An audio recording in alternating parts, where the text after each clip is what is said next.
The national baby formula shortage is getting worse in some states. The FDA is continuing to investigate how it got so bad in the first place. The commissioner says the agency will look into why it took months to send inspectors to that Abbott Nutrition baby formula plant in Michigan.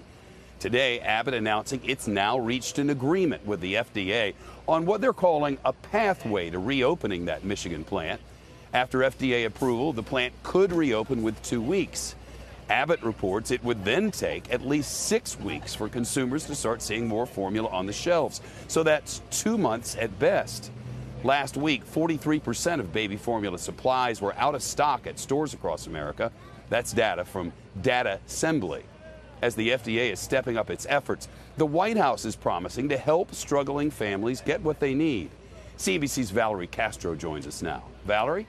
Shep, the Justice Department filed a complaint today along with a proposed consent decree between the FDA and Abbott Laboratories. It would allow manufacturing to resume at that Michigan plant with some stipulations. Abbott will have to bring in outside expert assistance to ensure safety compliance, and there will also be new testing requirements, and the company must promptly notify the FDA of any contamination.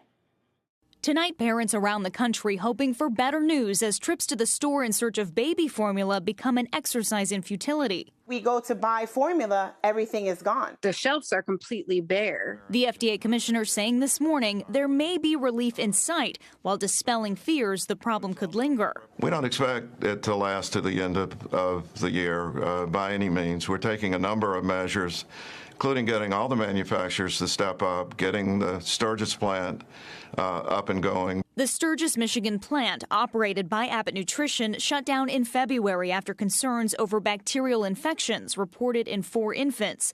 The halt in production there, a blow to an industry with just 4 companies producing 90% of formula in the U.S. It's basically a series of monopolies that have added up into enormous market concentration. Transportation Secretary and father to 2 infants, Pete Buttigieg, placing the blame on Abbott Nutrition.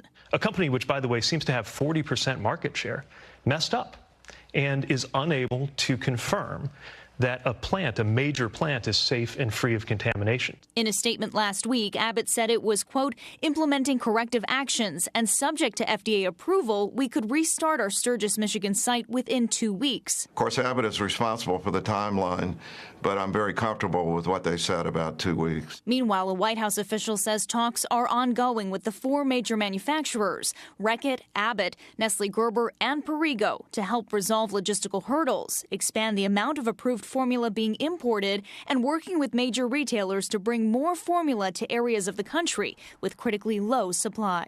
There is a lot of supply abroad, but we want to make sure that when we bring it here, that it is supply that meets the FDA's rigorous standards. Congress is also expected to take legislative action this week to address the shortage. Today, the FDA said it will encourage overseas manufacturers to ship formula to the U.S. The White House says the FDA will prioritize applications that are most likely to be successful to get formula on store shelves as quickly as possible.